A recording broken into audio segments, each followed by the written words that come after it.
Hello जी, अस्सलाम वालेकुम। कैसे हैं आप सब लोग? अल्लाह पाक का शुक्र, मैं बिल्कुल ठीक ठाक। आप सबकी दुआओं से आप सब कैसे हैं? कमेंट बॉक्स में ज़रूर बताइएगा। आप सब जहाँ कहीं भी हैं खैर खैरियत से रहें, कोई भी गम परेशानी बुरा वक्त आप तक ना पहुँच सके। आमीन सुम आमीन। तो जी फ्रेंड्स, जिसने अभी तक मेरे चैनल को सब्सक्राइब नहीं किया, आपसे रिक्वेस्ट है जी, मेरे चैनल को लाइक कर दें, सब्सक्राइब कर दें, शेयर करना बिल्कुल भी नहीं भूलिएगा। यहाँ पे जी टाइम हो रहा था तकरीबन 3 साढ़े 3 हो रहे थे। तो मैंने और दईम ने प्लान किया कि चलो जी बाहर चलते हैं। और तो बस अभी हम जा रहे हैं जी, हैदराबाद में एक बेकरी है, यूनाइटेड बेकरी। उसके जो है ना पैटीज़ मुझे बहुत पसंद हैं। जब मेरी नई नई शादी हुई थी ना, तब दईम मेरे लिए लेकर आए थे, और अक्सर अब्बू भी जो है ना मेरे लिए लेकर आते थे। तो आप यकीन करें, गरम खाने का अपना मज़ा है, और जब ये ठंडे भी हो जाते हैं ना तब भी इसका अपना ही मज़ा। इतने सॉफ्ट रहते हैं, और ये पैटीज़ खा के मुझे अपना बचपन याद आ जाता है। मेरे स्कूल में जो है इस तरह के पैटीज़ मिलते थे। तो अभी हम वहीं पे जा रहे हैं, और किसी ने मेरे से पूछा कि क्या हैदराबाद में गर्मी है जो आपने हाफ़ स्लीव्स पहनी हुई है। तो एक्चुअली वो जो मेरा ड्रेस था वो नाइट ड्रेस था, उसके हाफ़ स्लीव्स थे। वैसे जब मैं हैदराबाद आई थी ना 9 जनवरी को, यानी कि 10 को आई थी, 9 को निकली थी और 10 को मैं पहुंची थी यहाँ पे। तो अब यकीन करें, इतनी सर्दी थी कि मैं रात को डबल कंबल लेकर सो रही थी। फिर 2 दिन तो मैं सर्दी बर्दाश्त करती रही। अम्मी ने मुझे कहा कि तुम्हें और ब्लैंकेट चाहिए तो मुझे बताओ, लेकिन उनको मैंने ये कहा कि नहीं, ब्लैंकेट नहीं, मुझे वैसे ही सर्दी बहुत ज़्यादा लग रही है। तो फिर भी जो है ना डबल कंबल लेकर मैं सो रही थी। और फिर जब थर्ड डे था ना, तो मैंने डिसाइड किया कि नो, मैं बिल्कुल भी बर्दाश्त नहीं कर पा रही। तो मैंने अपने रूम का हीटर ऑन कर लिया। तो जब मैंने हीटर ऑन किया, एक दिन मैंने सिर्फ हीटर यूज़ किया है, और उसके बाद से अब तक ओ माय गॉड, इतनी गर्मी कि मेरा ऐसे होता है जैसे मेरा ना दिल बंद हो जाएगा, इतनी मुझे गर्मी लग रही है। हाँ, जो यहाँ के रिहायशी हैं, जो यहाँ के रहने वाले हैं, क्योंकि उन्होंने बहुत ज़्यादा गर्मी देखी होती है, हैदराबाद में बहुत गर्मी पड़ती है, तो उनके लिए अभी मौसम जो है ना अभी थोड़ा ठंडा ठंडा ही है। लेकिन जैसे कि मैं लाहौर से आई हूँ, लाहौर में बहुत ज़्यादा सर्दी होती है, और बहुत सर्दी मैं देख कर आई हूँ। उस हिसाब से जब मैं आई थी ना, तो मैं अपने घर फ़ोन करके यही बता रही थी कि यहाँ पे भी बहुत ज़्यादा सर्दी है। तो अभी इतनी गर्मी हो गई है कि मैं पंखा ऑन करके सो रही हूँ। तो यहाँ पे जी अभी हम आ गए हैं यूनाइटेड बेकरी, और यहाँ से जी हम लेंगे पैटीज़। और अब यकीन करें, इनके पैटीज़ बहुत मज़े के हैं। तो कौन कौन हैदराबाद से मुझे वॉच कर रहा है, और किस किस ने जो है ना ये पैटीज़ खाए हैं, और किस किस के ये फेवरेट हैं। तो यहाँ पे मैं आपको पैटीज़ भी दिखा देती हूँ। और आई थिंक ये एक पैटीज़ के प्राइस पता नहीं कितने थे, अब पता नहीं, शायद 50 रुपीज़ का है कि पता नहीं कितने का, मुझे सही से बिल्कुल भी नहीं पता। तो यहाँ पे जी ये पैटीज़ लिए हैं, और बहुत इतनी अच्छी इनकी खुशबू आ रही थी ना कि बस मैं आपको क्या बताऊँ। अच्छा, पैटीज़ लिए, और उसके बाद मैं आ गई थी दाऊद मॉल के सामने बिल्कुल।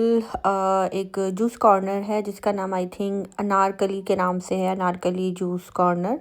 हाँ, अनारकली जूस सेंटर। तो यहाँ पे मैं आ गई थी जी, मैंने अपने लिए लिया था यहाँ से जी ऑरेंज जूस। अभी हम जूस पियेंगे, और जैसे ही हम घर आए तो मुझे पता लगा कि अब्बू ने जो है ना मेरे लिए सूप बनाया हुआ है। फिर हमने सूप पिया। आज इतनी ज़्यादा ओवर ईटिंग हो रही थी ना कि बस। और अब यकीन करिए, सूप बहुत मज़े का था, ऐसा लग रहा था जैसे बाज़ार का सूप है। तो ये अब्बू ने सूप बनाया हुआ था, और पीकर जो है ना मज़ा आ गया। तो सूप के साथ साथ जो सूप पिया, उसके बाद मैंने कोई भी क्लिप नहीं बनाया, और डायरेक्ट फिर मैं अब जो नेक्स्ट क्लिप मैंने बनाया है ये है जी रात तकरीबन कोई 1:30 बजे का।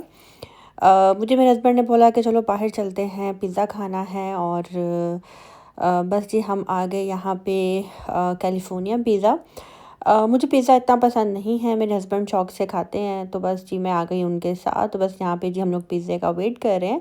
तो अभी ये वॉइस ओवर करते हुए मुझे एक बात याद आ गई है कि औरत ही औरत की दुश्मन होती है।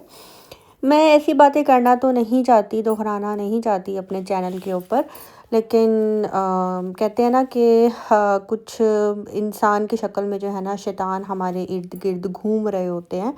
अम, हुआ कुछ यूँ कि जब मेरे हस्बैंड पाकिस्तान नहीं आए थे ना, तो एक आईडी थी जिसके मुझे एसएस बकायदा इंस्टाग्राम पे किसी ने सेंड किए। वो आईडी डिफरेंट रिएक्शन चैनल्स पे जाकर जो है ना बोलती थी कि स्वीटी के हस्बैंड जो है कुवैत में है, स्वीटी 3-4 महीने से पाकिस्तान में है, लगता है उसको डिवोर्स हो गई है, इसके ऊपर भी बात करें, स्वीटी पाकिस्तान में क्यों है। पहले तो बहुत अपने हस्बैंड के पास जाना जाना जाना जाना कर रही थी।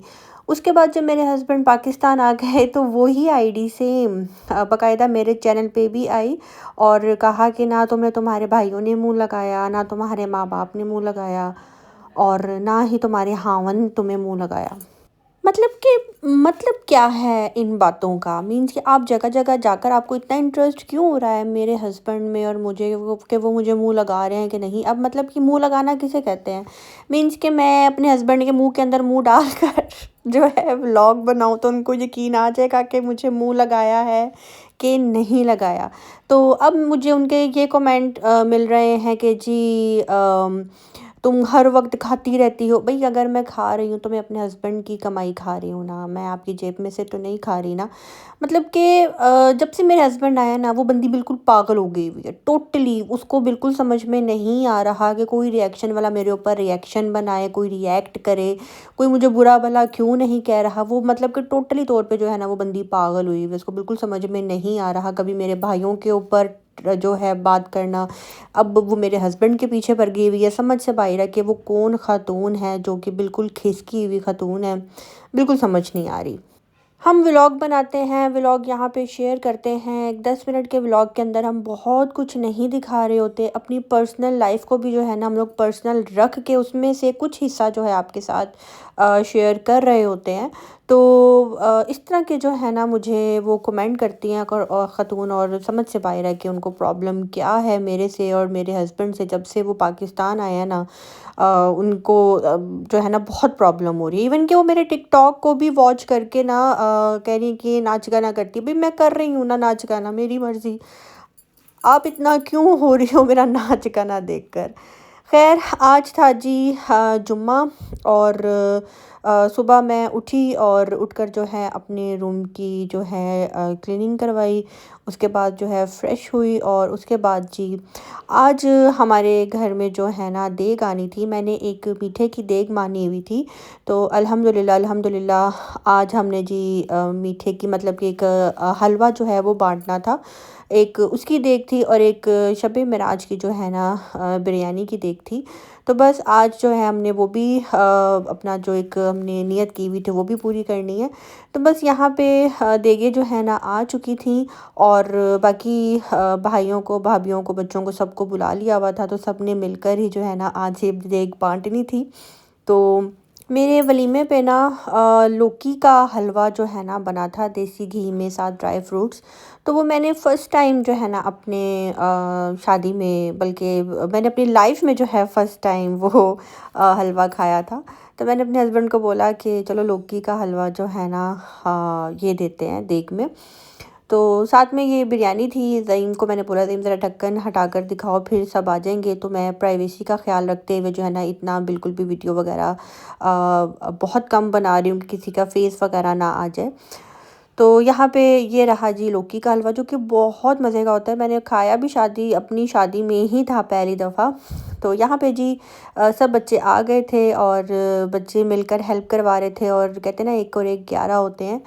माशाल्लाह माशाल्लाह सब बच्चे बहुत खुश हो रहे थे और जितने भी ये डिस्पोजेबल बॉक्सेस थे इनको ओपन करके रेडी करके रख रहे थे। 3 भाभियाँ हैं मेरी माशाल्लाह से, 3 जेठानियाँ हैं और मैंने बारी-बारी तीनों को जो है देग पे बिठाया था। तीनों को मैंने रिस्पेक्ट दी थी। सबसे पहले बड़ी भाभी को कहा आप बैठें, कुछ बॉक्सेस उन्होंने रेडी किए। उसके बाद कुछ बॉक्सेस दूसरे नंबर वाली भाभी और उसके बाद एक और भाभी।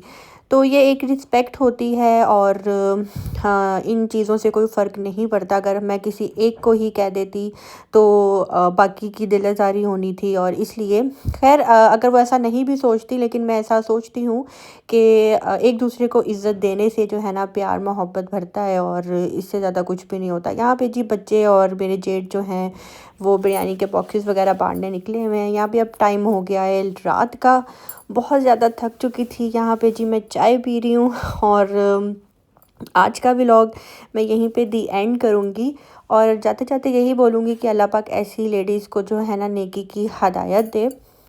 वीडियो अच्छी लगी हो तो लाइक करना, सब्सक्राइब करना बिल्कुल भी नहीं भूलिएगा। अब मुझे दीजिए इजाज़त। मिलते हैं बहुत जल्द नेक्स्ट व्लॉग के साथ। अपनी दुआ में रखिएगा याद। अल्लाह हाफ़िज़।